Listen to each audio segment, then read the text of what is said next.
entirely meant for the past couple of days to end up being Tessa-centric, but that is kind of what ended up happening. So at the beginning of this month, Tessa posted a video where she made one-sentence reviews of various books that she's read.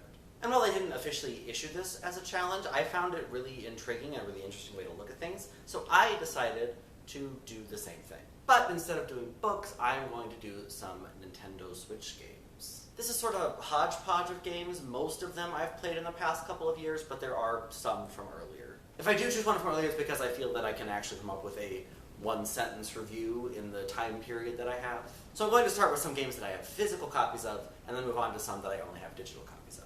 Starting with Miitopia.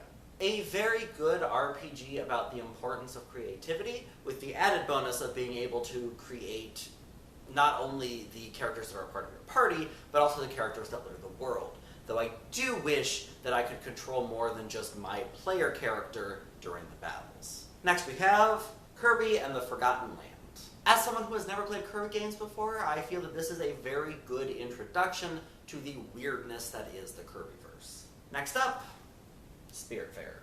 Get ready for all of the feels in this beautifully crafted and beautifully animated story about a Spiritfarer trying to help spirits move on. For the last two physical copies that I actually have a couple from the same series, starting with Pikmin 3. A very good multiplayer puzzle game that's populated with very cute characters, but be prepared to lose some of them, and it will be a little sad. Finally, my last physical copy game that I'm going to talk about, Pikmin 4. A very good addition to the Pikmin series, and I love the addition of the dog that's part of your party, but I do wish that it actually had multiplayer.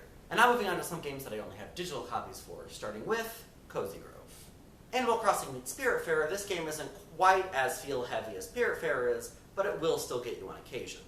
And also the bears are adorable. Borderlands. To me, the humor is very on point, and also you should be prepared for a lot of over-the-top violence. Borderlands 2. Similar to Borderlands 1, with the added benefit of having Handsome Jack.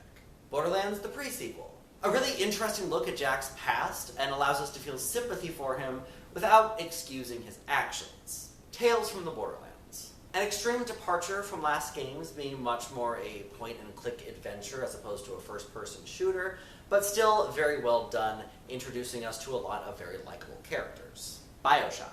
An incredibly nuanced game that looks at the idea of objectivism, the idea that your own personal happiness is more important than the group's happiness, and how if you take that to extremes, it's very, very bad.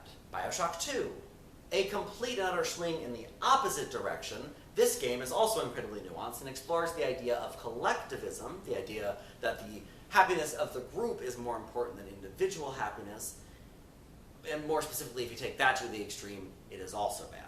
BioShock Infinite. Speaking of extremes being bad, religious fanaticism is bad. And also, oh my gosh, that ending. And those are the games that I specifically have one-sentence reviews for. Let me know if you've played any of these and what your thoughts are down in the comments, and I will see all of you